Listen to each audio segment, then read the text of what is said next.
Passengers boarded the plane, a Boeing 727. Today's flight? A short jaunt from Tokyo to Fukuoka, approximately 1.5 hours. On the surface, there was nothing particularly special about this flight. Just the usual businessmen, families, and students.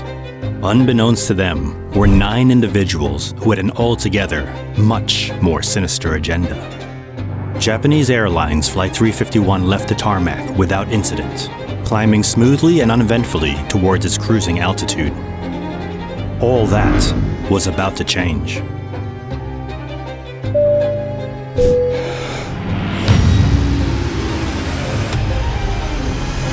We are Ashita no Joe! The plane was being hijacked.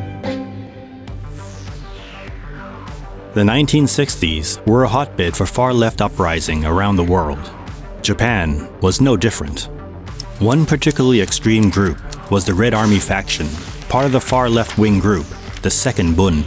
But the RAF was so far left that even the Second Bund considered them too extreme.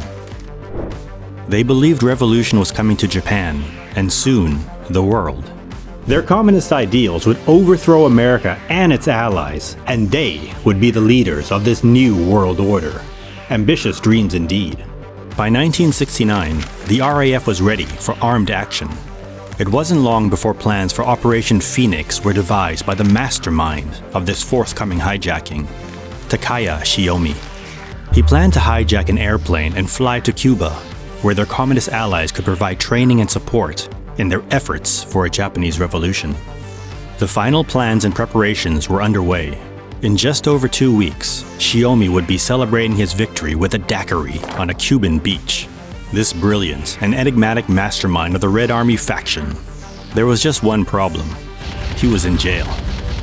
Walking down the streets of Tokyo on March 15, 1970, he was arrested by police who mistook him as a common thief.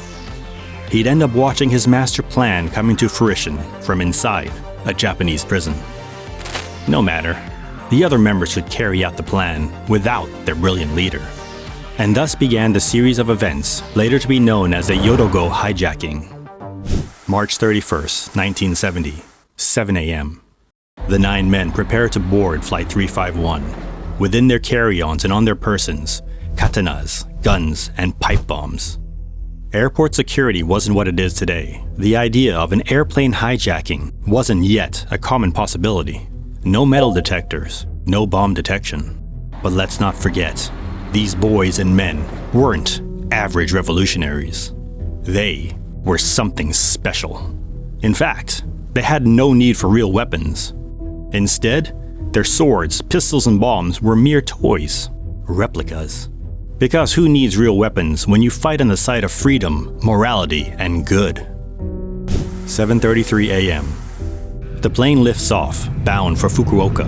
The 9 men sit silently amongst the regular passengers, awaiting their leader, Takamaro Tamiya's signal to take the plane. Had they planned out how the events would unfold? It would be foolish not to have. But from what they did next, one must wonder, what were they thinking? 7:55 a.m. Tamiya jumps from his seat, spinning around to face the cabin and yells, We are Ashita no Joe! For those uneducated in 1960s Japanese manga, Ashita no Joe means tomorrow's Joe. A popular series about a Japanese boxer named Joe Yabuki, who grows up on the street and discovers a passion for boxing while in prison. He rises up the world rankings from his impoverished beginnings.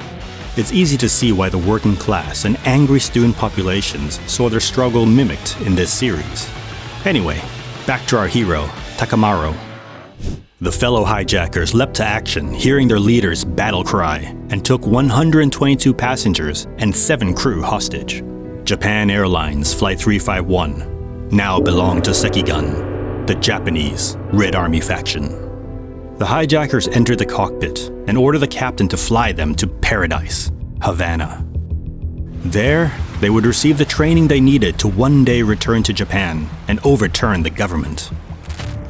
This was merely the first step in their eventual plans to eradicate America and its allies. But there was just one small calculation the hijackers had overlooked. The captain advised them, This is a 727 short to mid-range aircraft can't carry enough fuel to get to Cuba.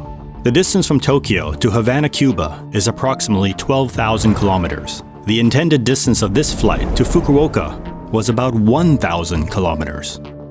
The hijackers were naturally mystified how the plane could not cover a distance 12 times farther than intended. Being ever resourceful, they formed an alternate strategy. They would instead fly to another bastion of communist ideology, North Korea. However, by this time, they now no longer had the fuel to go even that far, a distance of approximately 1,300 kilometers. The captain then advised them, We going Fukuoka or going to crash? So as fate would have it, the hijacked 727, originally intended to fly from Tokyo to Fukuoka, then changed to Tokyo to Havana, then changed to Tokyo to Pyongyang, North Korea, would end up going where it was originally intended from the beginning, Tokyo to Fukuoka. 8:55 a.m. The plane remained in Fukuoka for 5 hours as the hijackers and officials negotiated for fuel and the release of the passengers. But underneath these negotiations, an alternate plan was taking shape. The Japanese officials, with the assistance of the CIA, soon realized these terrorists weren't going to release the passengers easily. They insisted on going to Pyongyang, or they would execute all the hostages. Eventually, they agreed to release 23 passengers, women, children, and elderly, in return for enough fuel to reach North Korea. Since the pilot wasn't prepared for this route, he was supplied a map. 2 p.m. Japan Airlines 351 returned to the air, the hostage takers in good spirits. In fact, reports state that they were friendly and cordial to the passengers, for the most part, even going so far as to supply reading material as part of their onboard service. Famous titles such as The Complete Works of Lenin and a biography of Kim Il-sung, a great way to pass the time. Meanwhile, the pilots were preparing to study their flight map to North Korea. Unfortunately for them, all they had received was a high school textbook map. Fantastic. But then the pilot noticed something on the back of the paper, a note with a radio frequency. By this point, plane was reaching the 38th parallel, the border between North and South Korea over the demilitarized zone. Suddenly, anti-aircraft fire strafed the plane. The pilot tuned to the radio frequency provided and called out, This is flight JAL 351. A few tense moments later, the reply came. This is Pyongyang entry control. Jets appeared alongside the Boeing. They were being escorted into North Korea. Upon landing, they were greeted with much fanfare and cheering. It appeared as if half of North Korea had come out to welcome their Japanese comrades. They had made it. Their impossible plan had succeeded. The hijackers patted each other on the back. A job indeed, well done. But something just didn't feel right. They couldn't put their finger on it. A gnawing feeling in the back of their minds told them they weren't free just yet. This wasn't Pyongyang. They were in South Korea. There, that plane, Northwest Airlines, an American plane. That man, a black American soldier? Where were the pictures of the beloved leader, Kim Il-sung? They grabbed one of the soldiers. You, is this Seoul? Yes? They hadn't escaped at all. It was a trap. 8:30 p.m. After hours of negotiation, the South Korean authorities finally gave up. Yes, you are in Seoul. While the hijackers had been in the air, thinking they were heading to North Korea, the Japanese and Korean authorities, along with the CIA, were arranging to transform Gimpo Airport in Seoul to Pyongyang Airport in North Korea. They hid international planes, changed military uniforms, took down South Korean flags, and hoisted North Korean, all for an elaborate ruse to trick the hijackers into letting their guard down. Unfortunately, it failed. For the next 3 days, they remained at a standoff, the South Koreans unwilling to let them leave, the hijackers threatening to blow up the plane. 6:05 p.m., April 3rd.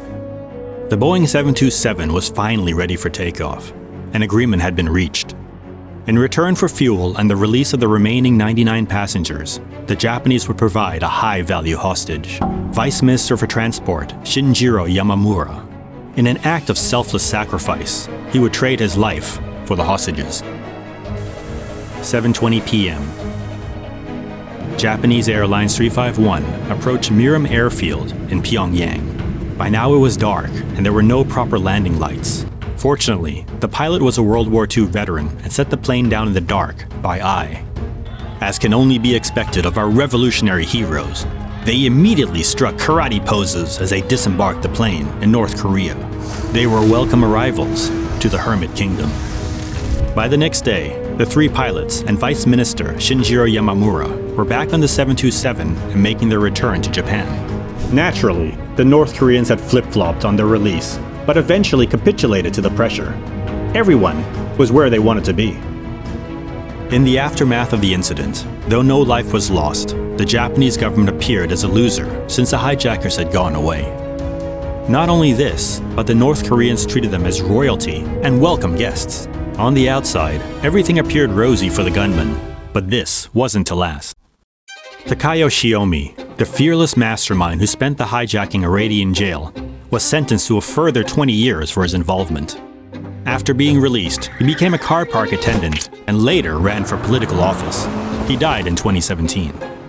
Tamiya Takamaro, the leader and Joe of Tomorrow, rumored to have been involved in the kidnapping of Japanese people by the North Korean government, died of a heart attack around November 30th, 1995. However, he was seen only the day before in good health. Was he the victim of a North Korean assassination?